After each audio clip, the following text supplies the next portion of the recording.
shortcut is a lie. The hack doesn't get you there. And if you want to take the easy road, it won't take you to where you want to be.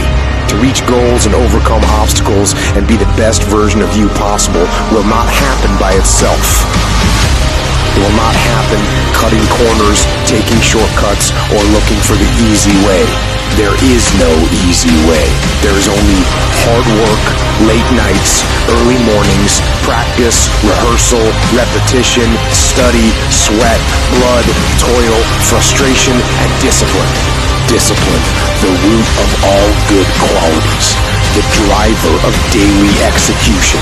Discipline defeats the infinite excuses that say, not today, not now, I need a rest, I'll do it tomorrow.